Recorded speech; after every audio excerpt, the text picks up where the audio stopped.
You're listening to There Ought to Be a Law, the Center for Auto Safety podcast with Executive Director Michael Brooks, Chief Engineer Fred Perkins, and hosted by me, Anthony Simino.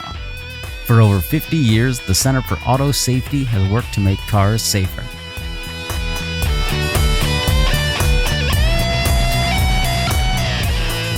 No, that's not how we're going to start. Hey, listeners. Good morning and afternoon, as Fred Perkins would say. I'm going to go with afternoon. Good afternoon, everybody. Okay. Well, we're going to start off this week with the wonderful world of robo-taxis. You guys ever hear of those things? Wow. A verbal guffaw from Mr. Brooks. So in Bloomberg, there's a great article from David Zipper that talks about how Waymo, my recent gaslighter, keeps saying, hey, this is going to be great. We're not replacing mass transit. We're going to enhance mass transit. And to do that, for anyone who gets dropped off in some imaginary radius of a bus stop, subway stop, we'll give you $3 off your next Waymo ride. Huh. And then the article points out that they have no way to track if this actually does anything. But then further down, it turns out we already have all this data that it doesn't do anything. No one's using taxi services of any kind to come and go from mass transit stations. And we know this because in 2016, the Federal Transit Administration funded 5 projects designed to see how many people would regularly use ride-hailing cars to get to and from stations. The answer? Not many. So this is just more. They're my gaslighter then. More Waymo. There you go. That's us. Yeah, Waymo. We're not falling for it. Your anti-human behavior. What? Well, that often happens when you've got a solution looking for a problem. People think it's a wonderful idea and they throw it out there and see if it sticks. And sometimes it does, and sometimes it doesn't. Betamax is a great example of that. It was absolutely much better than VHS, but of course, nobody wanted to buy it because VHS was adequate for the purpose. Robotaxis are about the same. They don't do anything a taxi can't do. It's just that they do it with more risk. Well, the problem that robotaxis are trying to solve is a lot of tech companies have a lot of money and they don't what do we do with it? We can't legally just set it on fire. Let's say, we set it on fire by doing this. Hence GM Cruise. It seems like they're trying to align themselves with public transit and get a pass on what I think a lot of us are expecting, which is that, robo-taxis are simply going to add more cars to the road, running around, not necessarily driving someone all the time, and, create transportation congestion and, create some of the problems that we've seen in the cities that have so far allowed robo-taxis in terms of congestion and all the other little things that the people in San Francisco are experiencing every day. So, it's the writer of the article, David Zipper, who is a fantastic journalist and is also senior fellow at MIT in the mobility initiative there. He calls them out. I mean, he says it's basically a PMAR move. In fact, he says it's a smart political strategy, but make no mistake, it's greenwashing. So essentially, Waymo is trying to align themselves as part of the public transportation movement, when in fact, it's just another car on the road. Oh, and I want to apologize to our younger listeners. Video recorders are a thing that your grandparents can tell you about, but yeah, it's kind of like streaming, except it doesn't have any streaming capability. That makes no sense. Never mind. Move on. I kind of don't want to move on. I think we have a new topic for this. Yeah, they're going to find it much more difficult to upload their camcorder feed to TikTok. Oh, yeah. So the article concludes with many city residents rightly value buses and trains for the ability to liberate street space from cars and provide an affordable, convenient, and clean way to navigate dense neighborhoods. Waymo is hoping that everyone forgets how great this stuff is, and we go, hey, look, there's no one behind the wheel. or maybe hoping that if the company hugs public transportation closely enough, some of its urbanist glow might rub off on taxis. Oh my God. Waymo's hoping that, hey man, the bus is cool. Like, we're kind of like the bus. Yeah. But yeah, I don't, again, it's not something I understand. I mean, with Tesla, I understand their approach because Elon Musk hates public transport. He said this as much repeatedly.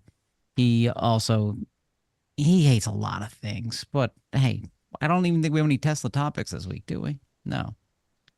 No. No, Okay. thankfully. I think Good. we've hit our fill lately. All right. In the category of it keeps getting better in the future, AAA came out with a new study on automatic emergency braking.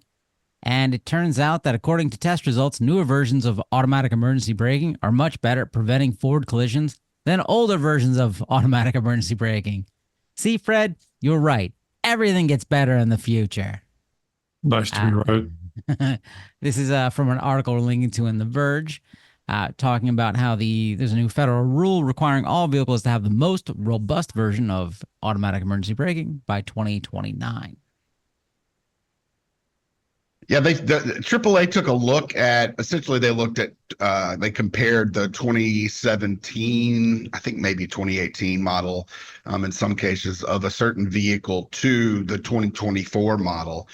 And they did three types of test runs, one at 12 miles per hour, one at 25 miles per hour, one at 35 miles per hour. And the the 2017 models fared worse. You know, they had poor detection. Their starting distance from the vehicle they were trying to stop to avoid was shorter. They weren't detecting it as soon, and they weren't stopping in time to avoid the vehicle. While the 2024 models were, in most cases, detecting and stopping much sooner than the earlier models. That suggests that this technology is getting better and resulting in better outcomes.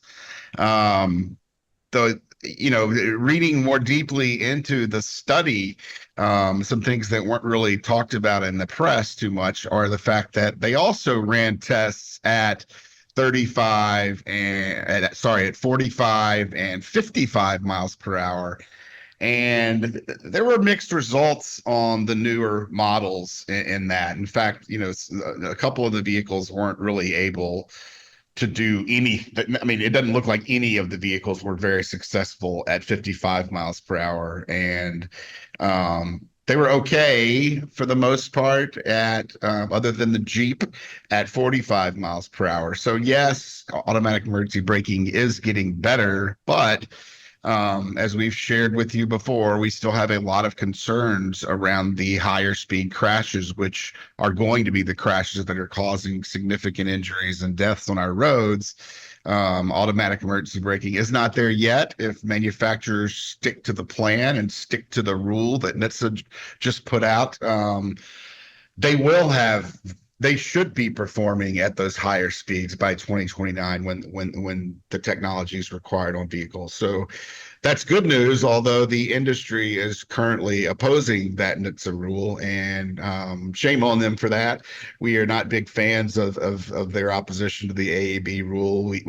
Toyota already has vehicle on the road and selling vehicles that can meet the regulation that was created by NHTSA, 5 years early here, and yet the industry is still complaining about meeting, a rather long deadline of 2029 to get great emergency braking into our vehicles. So this study shows that in only 5 years, there have been great improvements in how this stuff is working, and they've got 5 more years to not make it perfect, but to hit the higher speed and no contact requirements that NHTSA has proposed. So we don't feel sorry for the industry. They need to get to work on this and keep improving it. So what exactly is the higher speed? What's the threshold? The high speed, the one tested, in No, not the one 2020, tested, the one be that's up coming. to this. I think it was up to 60 miles an hour, high 50s. So these vehicles that are the Jeep. It's a Jeep, Nissan Rogue, I believe, and a couple of Subaru and a Subaru that they tested at AAA. None of those vehicles did a particularly great job at 55 miles per hour. So And let me quote from the article. It says yep. 100% of the 2024 vehicles braked before a collision, as compared to 51% of the older vehicles Yep. at 35 miles per hour, and 3 out of 5 missed the target at 45 miles per hour, and none of them missed the pedestrian target at 55 miles per hour. So somewhere between 35 and 45, it seems to be the threshold for what the industry is able to do right now, but they're not able to avoid the collision at 55 miles per hour. Well, they got 4.5 more years to get that right. I think they could do that if they You'd weren't think it's a spending. do, yeah. Yeah, if they weren't spending all their money on robo-taxis and backup cameras that don't work, things like that. Know what you're better off spending your money on, listener? Donating to the Center for Auto Safety. That's right. Go to autosafety.org and click on the donate button. It's a red button. That's white text on it. It's button pill shaped. You can click on it, and it's a whole thing. So, Michael, speaking of you saying that Toyota is doing pretty good with their AEB, there is a report out from the Insurance Institute for Highway Safety listing their top safety picks for 2024. Guess who doesn't make the list? Anyone? Anyone? That's right. Any car made by a U.S. manufacturer. Wait, what? The U.S. cars don't make the list? They don't make the Consumer Reports' list of most reliable. They don't make IIH's list of most safe. What? There's a trend happening here, isn't there? Well, Ford and Lincoln did get one each. I think they're the same vehicle, the Explorer, and I think the Nautilus is Lincoln's SUV version of the Explorer. So America got one, or two, if you want to split hairs, vehicles onto a list that was, essentially dominated by Japan. Well, no. Also, don't forget the Rivian. The Rivian RT1 Plus got it, or no, just the R1T. So I think Yeah. those are, yeah, there you go. So Toyota had 10 vehicles on the list, 8 for Honda, 8 for Mazda. Lexus had 5, Acura had 3. So, we're seeing Japanese vehicles kick butt on safety, and they're leaving American automakers behind in those categories, which is concerning and something, that, so I don't drive an American car, so I can't really comment too much on those guys and how they perform, but it's, certainly concerning to see that when we're very concerned about, Asian markets and electric vehicles. We've talked extensively recently about China's advances, not only in autonomy, but particularly in electric vehicles, where they are, functionally, they're producing better electric vehicles and, frankly, more efficient electric vehicles, because a lot of their production is sedans versus all the trucks we're trying to do in America. And they're doing it well. And it's a bad time for American brands. And when it comes to safety is the downside of the article. Hey, I got a question for you, Michael. I've got a Subaru that was built in Indiana. Is that a Japanese car or is that an American car? Well, I believe the way they're looking at it in this article, they would consider that a Japanese article because it was designed by a Japanese company. So I gotta stop you there for a second. So normally we record this in the morning, and before we started recording in the afternoon, Michael's like, "I like the afternoon better. My brain's working so much better." And you just referred to a Japanese company earlier. Maybe your brain's working better, but I don't think your tongue is. This may not be an evidence-based podcast. I'm not sure. Or Japanese. I like a new Japanese car. Yeah, I mean that's a fair, critique. I mean, I guess all the money they're making is going back to Japan versus, even though they're providing for jobs in America and they're doing some production in America, a lot of, there are a ton of companies, Hyundai, Nissan, Honda, Subaru, a lot of them are producing cars in America. So that's nothing too new, but they are Japanese companies, and these vehicles are being designed in Japan. So, Fred, I want to ask you an engineering question. If you're, my suspicion is that there's a correlation between long-term reliability and safety of a car. So if you're designing a car and you take the time to make it safe, you're probably also at the same time being a thoughtful engineer and be like, hey, let's make it reliable too. Is that is I, that is that fair? I think that they're completely different strains. So, an extreme example, a car that never runs is the safest car. Okay, we're talking the real world here, okay? Not any of your weird stuff in the lab, buddy. In the real world, those are all design decisions that have to be made, and uh, the engineers basically are agents for the expansion of capital. So the people who, the golden rule for engineering is the one who owns the gold makes the rules. And that's true with safety as well as performance. So I think there's no correlation, but except that high performance cars tend to be expensive and expensive cars tend to have advanced safety features, but those are economically driven, not engineering driven.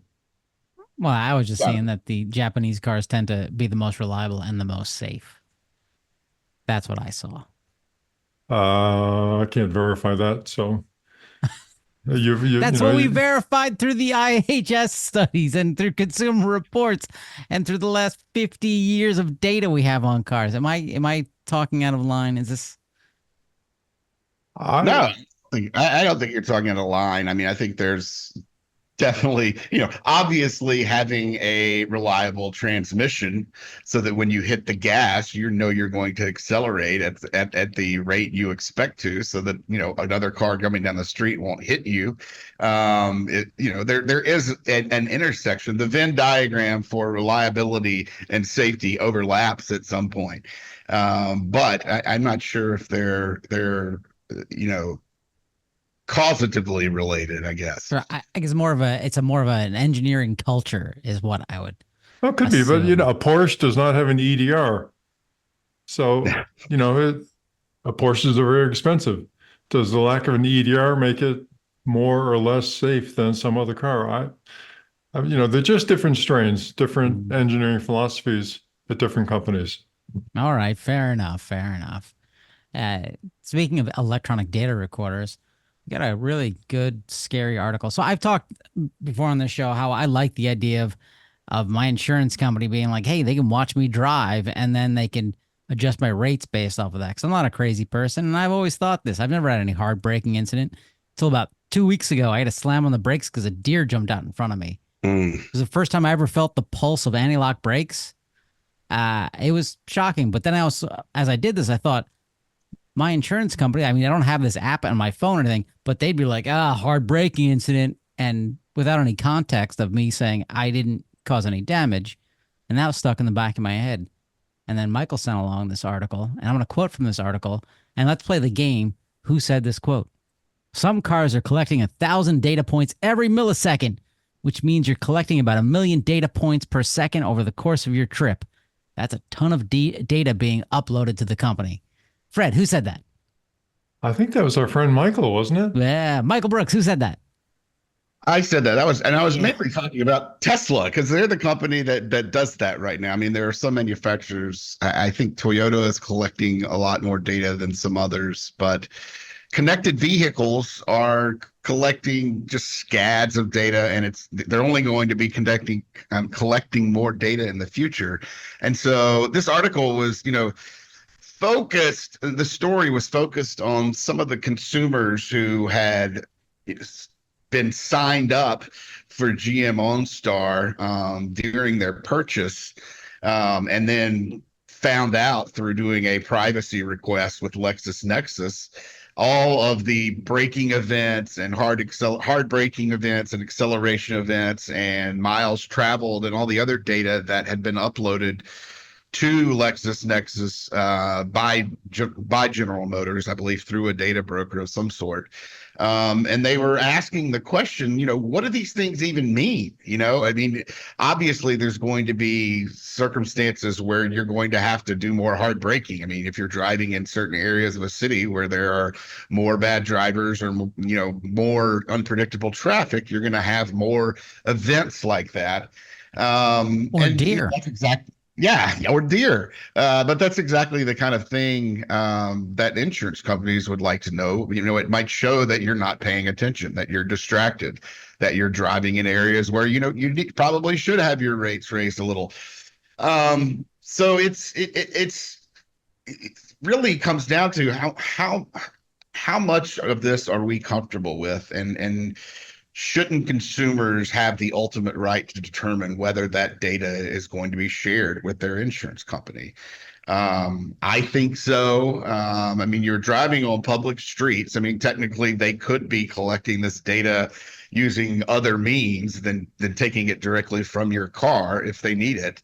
But I expect that in the future, as it becomes more common, a lot of this is going to be covered in terms of use agreements and in boilerplate language that consumers really have no control over, because the auto industry wants to maintain control over that data because it's valuable to them, not only because it helps them, engineer vehicles based on real world data. It's valuable to them because other people want to use that data and they can sell it for a profit. So that's something that consumers in vehicles that collect a lot of data need to be acutely aware of. Yeah, and so what happened here is, like you said, they just bought a car. The dealer signed them up for this service, didn't tell them about it, uh, and and so they're getting all this data collected, and other cases where people have seen their insurance rates go up. So that's what concerned me. Is okay, I like this idea of adjusting the rates based off of my actual driving, but without that context of why I accelerated fast, or why I had to slam on the brakes, Right. or why X, Y, and Z, um, that data is useless, or it's more often than not just going to be dangerous from my insurance rates point of view. Yeah, I mean it's not useless. It's very useful. I mean, if you have that data on everyone driving, which vehicles and which owners are, being put at risk more often and who are more likely to be involved in crashes. Whether or not, the sorry. So, whether or not consumers have access to that data or would ever use it, they should still have control over who's able to see it. I think people at base should be able to control whether data generated by their car, by their personal activity, is going to be shipped off to a company that's going to use it against them. So that's ultimately, I think the fix here is to make it much clearer during purchase of the vehicle. When you're working with the dealer, they need to be a lot more clear about what you're being signed up for. A lot of the folks who were part of this story just walked out of the dealership not really understanding that they had been signed up for a service that was beaming their data to parts unknown. And, we need better regulations at the state and federal level to ensure that, cars aren't spying on us. Well, I think that's key, because I would believe that the car salesperson had no idea that they were signing up the client to deliver all the data to some third party. I mean, I've dealt with people selling cars, and that understanding of legal structure is really not their forte. So I think that really needs to be a regulation at at some higher level that forces the issue. And I think there should be regulations that say personal data is owned by the person. And, you should have an opt-in for any use of your personal data that generates profit for any other third party. Agreed. Uh, the article talks about how Senator Jeff Merkel, a Democrat of Oregon, has introduced the Car Privacy Rights Act of 2024, which is doing what we just talked about. It's aimed at safeguarding consumers' car data and enhancing transparency in data collection practices, which would be great, because I know when I got my car a few years ago, There's a massive stack of legal forms, and just like you want to walk away with this car, you agree to everything because you can't negotiate nothing. We'll get the next sucker in line. And I look behind me and there's a line of other suckers. And I was like, well, I'm first. I'm first, sucker. I'll agree. You got a car in black? I like black. Let's go. And with that, I think it's time for a little gaslighting because I feel like all the stories we've talked about so far, we've been a little gaslit on. I mean, not really automatic emergency braking. That's just more of, well, it's mild gaslighting from the manufacturers being like, it's hard. Oh. I've already mentioned mine. It's my friends at Waymo again. I could throw in my friend Catherine Wood at Arc Investments, because again, they're claiming that Tesla's robo-taxi is going to be $3 trillion. $3 trillion.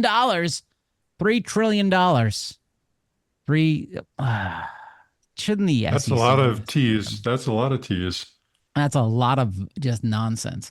So those are lightweight toss out the windows for me. I mean, I feel lazy in this segment because it's just, it's too easy. So, Mr. Well, Crooked, I mean, please. for you who you alternate between GM Cruise and Kathy Wood, Waymo, and Waymo yeah. and Waymo these days. I mean, you have kind of an evil triad going, whereas the rest of us are looking for I'm trying to spread around the gaslight blame. Look, I've got my genre and I'm sticking to it. Okay, I'm like ZZ Top. I like that first album so much I released it 10 more times.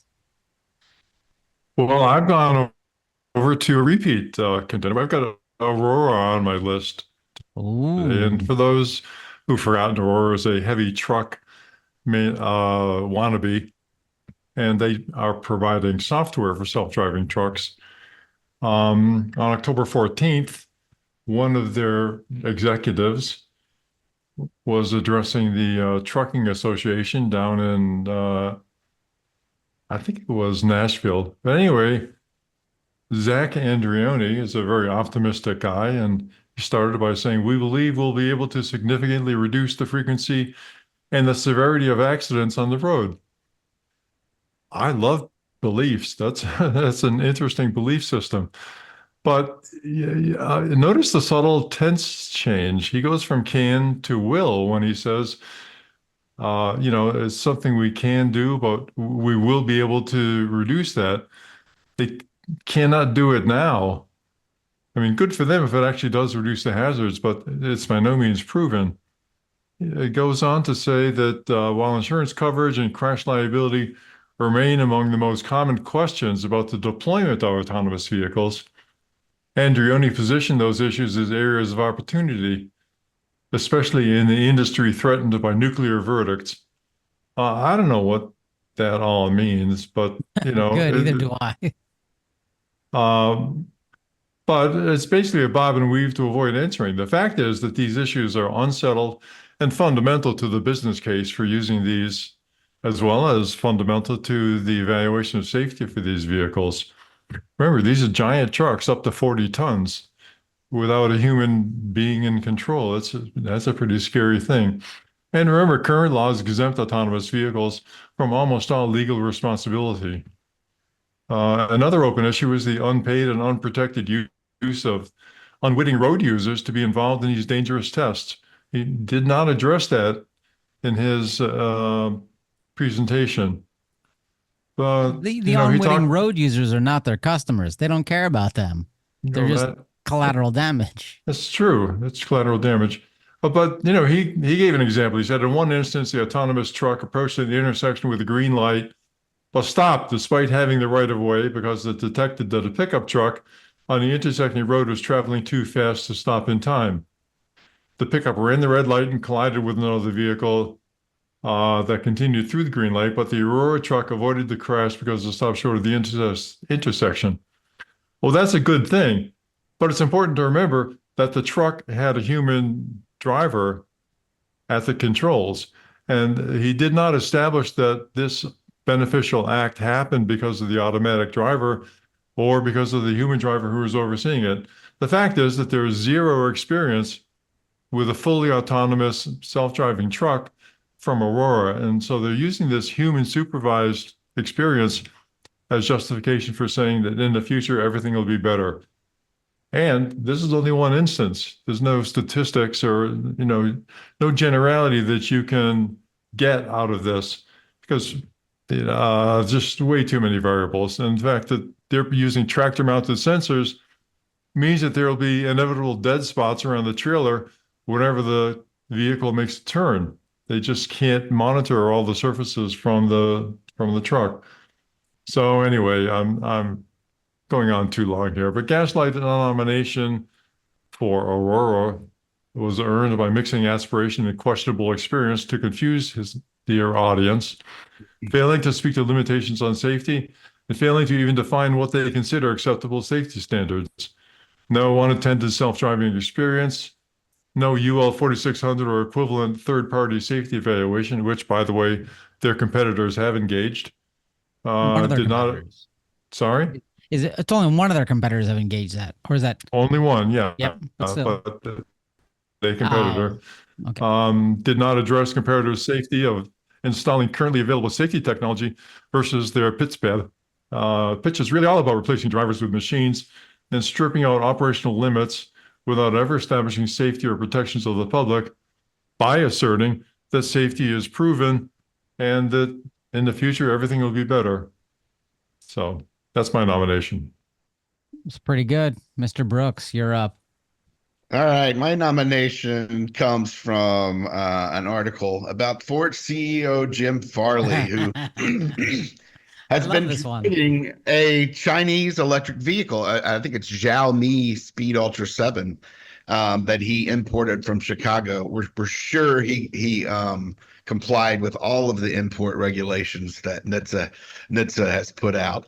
But beyond that, he here the gist of the article is, I mean, he really loves these things, right? He's, continuing to make a lot of the claims that we've heard about Chinese EV makers, that they're an existential threat to the American EV industry.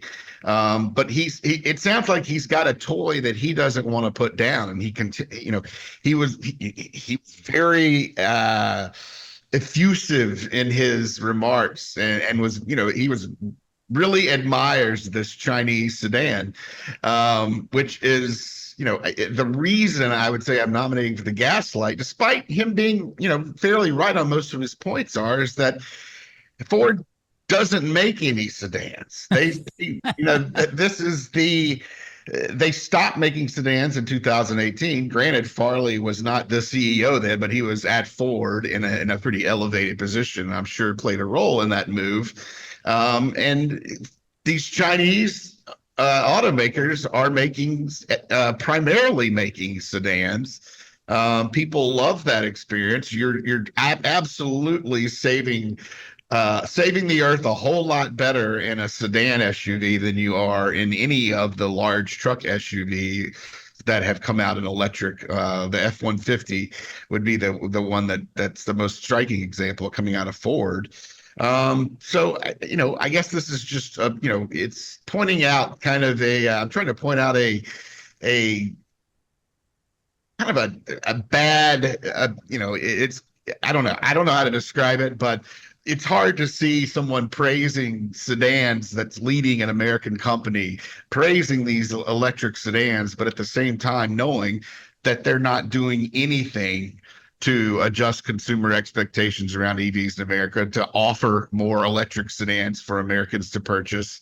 They're just going to continue to produce large trucks. And, for those guys who are rich enough to import EV sedans from China, like Farley is, they're going to be the only ones that can get them if companies like Ford don't get on that bandwagon sooner rather than later.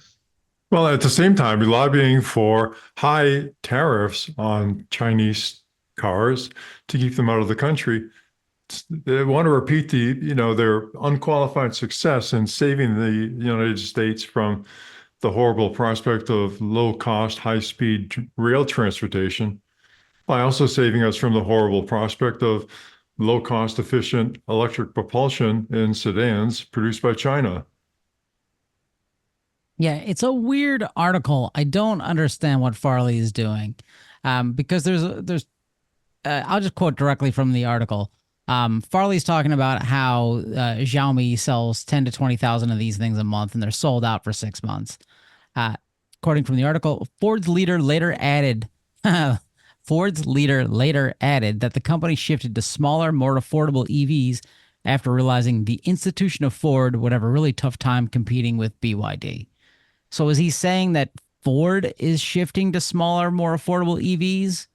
Because I don't see any evidence of that. Well, Ford also has, I think they have significant sales in China. Is that right? So I think he's talking Oh, about, in I'm China. assuming he's referencing competing in China. Okay, got it. They didn't make that clear, though. No, it's not clear. Yeah. So, yeah. So he's been driving around the Xiaomi Speed Ultra 7, which we all know is so much better than the Xiaomi Speed Ultra 6. I mean, it's one better. Anyway, we'll have a link to that article as well. It's kind of interesting and fun.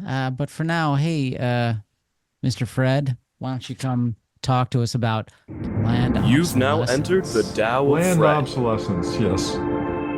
So it often comes up in discussion that, why my car wear out? What is this, planned obsolescence? They just want me to buy another car? So I'm just going to run through a lot of the engineering considerations that basically recognize that engineers work at the behest of capital. And so whatever enhances capital is basically a good idea for the engineers to pursue. But the reasons for things wearing out are different for physical parts and electronic parts to some extent, but every physical object has ultimate strength limits, and every physical object has fatigue life limits. Fatigue life is how many times can you bend it or start it or stop it. Or a good example is for low cycle fatigue is the ground air ground cycles for aircraft.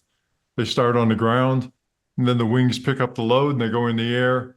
Then they come back to the ground and the wings go down again. So every time it lands, um, it reverses the load on the wings. And so this wears out the wings after a while.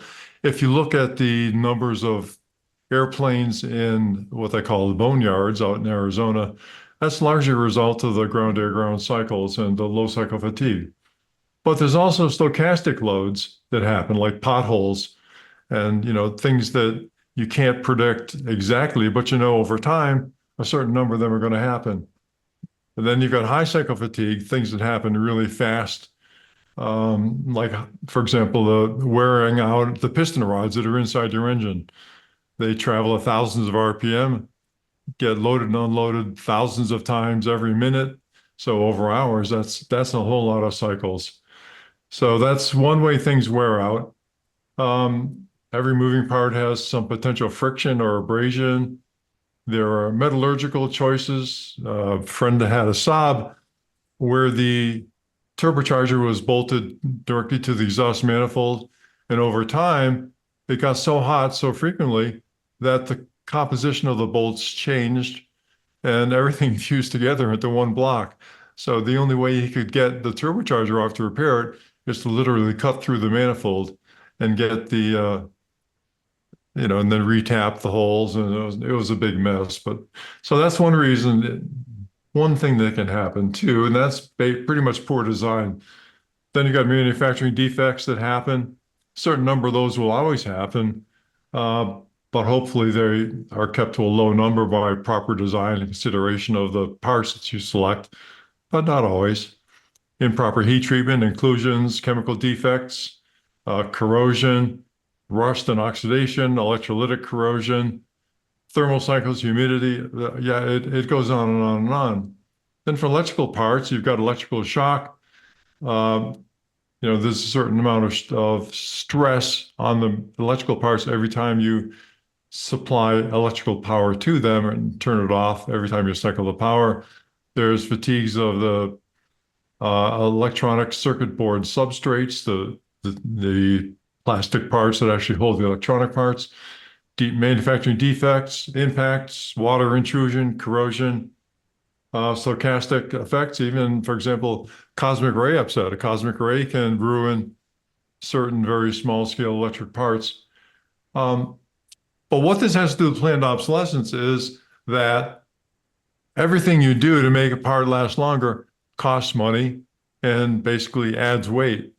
Heavy trucks, like highway trucks, are designed for about 1 million miles of operation. Cars are generally designed at about 100,000 miles because over time, manufacturers have found that people get bored with their cars, number one. And number two, people accept the fact that after 100,000 miles or so, it's time to get a new car. Now, so as far as planned obsolescence goes, is that a question of consumer taste or is that a question of just inadequate design? Cars could be designed to last 1 million miles, but they'd be heavier, they would be bigger, they'd be more expensive. And until all of the cars do that, whoever offers that car is at an economic disadvantage. Is In that terms planned of, on? I'm sorry, in terms of auto safety though, don't we kind of want planned obsolescence built in there? And the reason being is we keep improving things in terms of safety regulations for like seatbelts being required, airbags being required, AEB, and things like that. Don't we want people's cars to eventually? And I know this is coming out of my face right now, and I'm fighting with this argument No, I'm going to no, I mean, make. But you don't want, I mean, you don't want every car made in 1990 to last for 100 years. it was an Because awesome year, then, dude. CD players, right? no. But then nobody in 2088 is going to have automatic emergency braking or any of the lovely things that have been invented between now and then. It's going to take like things like we talk about this most, I think, in the area of vehicle to vehicle and vehicle to infrastructure communications. The process of building out that infrastructure and getting that technology into every car is going to take at least 30 years. So you won't really see the ultimate benefits for at least 30 years after it's been created. And if you leave the same vehicles on the road without that technology, you're never going to have it. Sure, there's desirable technological Right. progress. There's also Right. the potential that a company would put a component in place knowing that it had to be replaced um, just because they can get you to do it. The Volkswagen model is to put out a cheap car and then nickel and dime you with repairs throughout the life of the vehicle. Whereas other cars are designed to last a long time. They could be more expensive up front, but hopefully they'll last longer to compensate for that. So different approaches. I agree that over time, a lot of these changes are beneficial. The question is, are they as often as needed being replaced, or are they being replaced as often as suits the economic advantage of the company producing the car? Where's the focus here? Is the focus on value for the consumers, or is the focus on profits to the manufacturers? There's constant tension and a balance. So I think that planned obsolescence is a difficult thing to prove. But I think that, there is a case to be made that maybe the cars should be designed for, oh, I don't know, 200,000 miles rather than 100,000 miles. People are hanging on to them longer now. And um, I think that only consumers' taste can really drive that because there's no way you could litigate that, I don't believe. What about one thing that I keep kind of going over on this topic is the computing power and processing power in vehicles. We saw a pretty good example of planned obsolescence with Apple when it introduced a software that basically bricked lower and older models of its phones a few years back. Is that safe? I mean, I'm assuming that's going to be happening in vehicles too. If you have a 12-year-old vehicle, the processing power of that vehicle will no longer be able to support the software updates that the company's putting out. And, there are many ways in which electronics can fail and computer systems can fail. Is that another example of or something to be concerned about in this area? I'm B, gonna, go I'm gonna ahead. say yes. Uh, so the example I'm thinking of, we've talked about this a lot, is cybersecurity with connected vehicles or with any vehicle. And right now, your phone, when you go out and buy a new phone, it will say, hey, you get software updates for it for the next 2 years on average, 4 years if you're lucky. Phone will still work fine, but now it's unfortunately become a security nightmare. It's easier for people to hack and get your information and all of your photos of your cats and your pets and your kids and whatever weird stuff you do. imagine that with your car now, where all of a sudden, hey, we're not supporting software updates on this anymore. We're not supporting security updates on this. So your car can be fine. Your car can be great. Your car can be a rocket ship. Totally mechanical could all last perfectly. The electrical, all that could be fine, but you don't have any software updates. And some kids have figured out a way to hack it with using a USB cable, and your car's gone now and worthless. So that's Right. I don't think and that's it's I don't think that hacking is a question of planned obsolescence. So that's something else completely. But no, we're but making the decision to say we're no longer going to do software updates on your car. That's planned obsolescence. And one of the big glaring examples of why you need software updates is security. well, sometimes planned, sometimes unplanned. Our friends at the ocean manufacturer or Fisker, right? That Right. that would be called unplanned obsolescence. But I think that if a company puts out a car that has, I'll make it up, a 32-bit processor, and all the connections are associated with the 32-bit processor, knowing that in 2 years they're going to be putting out a 64-bit processor and everything is going to be required to be upgraded. I would say that that is a question of planned obsolescence. That has never happened in the history of computing. I don't know what you're talking about. Yeah, I know that never happens, but and who knows what the next innovation will be that really requires a dramatic update to the architecture based upon the enhanced computing capability that might be put in. I'll give you an example, quantum computing. I mean, I think 100 years from now, everybody's going to have a quantum computer sitting on their dining room table. When is that going to happen? I don't know. It'd be planned obsolescence if you knew it was going to happen in 10 years, but you restricted everybody to buying a poor old silicon chip for, conventional computers this year. So it's a complex question. I think that the best answer from the consumer perspective would be that the companies give you some idea of what the design horizon is for the vehicle that you're about to buy, rather than just saying it's this year's model and take it or leave it. There seems to me that that's something that they could do and part of the information package they could provide, but I've never seen it. No, I would think it would be great if manufacturers say, hey, we're putting this car out and we'll support it with physical parts and software parts for the next 10 years. It's kind of like they do the 10-year, 100,000-mile powertrain thing. Shouldn't be that Oh, hard. software and hardware. Yeah, software, hardware, yeah, the whole thing. I mean, I think Tesla ran into that problem where the hardware was dying on their early cars, and they're like, yeah, tough, Well, and because that we're does Tesla. that bleeds over to what Michael was saying about right to repair. Right. Right, Michael? You were talking about that earlier before Yeah, right friends to got on the phone repair, here.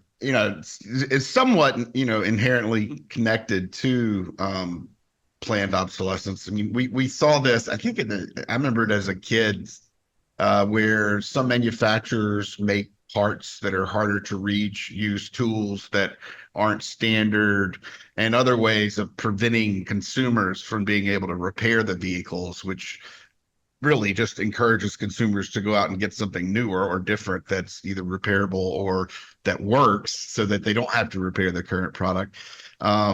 The right for consumers to repair their vehicles I think gives consumers a little more control over when whatever product it is going to no longer be effective.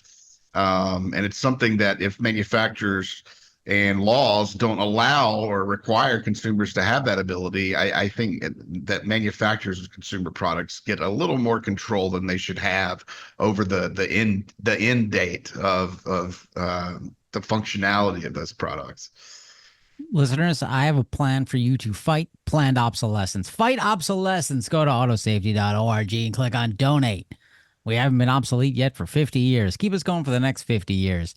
Yeah, I know it's 52 years or what exactly it is. I know it's more than 50 years. But yeah, anyway, go there, donate, tell your friends 54 years. Oh my God.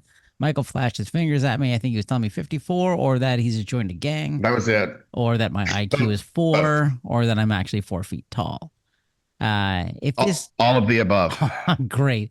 So if this conversation has gotten you a little like, whoa, man, I'm overwhelmed. Let's switch gears to a little Little weed man. Yeah. From an article in mlive.com, the chances that another driver is on drugs have grown over the years. Among the 42,903 traffic fatalities in 2021, 52% of drivers tested positive for illegal or prescribed drugs that could cause impairment. We've talked about this before, where with alcohol, there's set standards. We know how long it stays in someone's body. We know the blood alcohol content where you're impaired and you shouldn't be driving a car. We have easy ways to test for that. When it comes to marijuana, it's the Wild West. There's still no standards. There's nothing unique almost to every person. Um, and so this article talks about, unfortunately, the use of marijuana has increased in driving, and it's led to more and more deaths. And police are just like, we don't really know how to test for this. There's no breathalyzer for marijuana. Well, and yet there's a conundrum in what you just said, because if there's no test for it, how do they know it's increasing? I think through autopsies is they do the blood draws afterwards, and like there's a lot of THC in the system. True, but the article says that there's no correlation between THC content in the blood and inebriation of the drivers. So that's one of the fundamental problems in detection. And by the way, I'm not saying it's a good idea to drive high, but there's some real problems associated with this article and the basis for the article, because the article, if it's accurately saying that there's no reliable test for relationship between THC content in your blood and your ability to drive the car, then how do the other conclusions flow from that? Right. Well, what they have in the article is quoting from it in referring to a crash in Oklahoma. In the Oklahoma crash that killed 6 teens, a test of the driver's blood detected 95.9 nanograms per milliliter of THC, well above cutoffs established in states with per se limits usually set below 5 nanograms per milliliter. Now, you're right. They're pulling out these limits out of their ass, essentially, because I think there's been a problem in the U.S. of saying, hey, marijuana is illegal. We can't do any research into it. We know, obviously, it causes some level of impairment, but it's illegal, so we can't fund any research into how it's going to impair people. Hey, man, you want some Funyuns? I still think the Funyuns test is the way to go.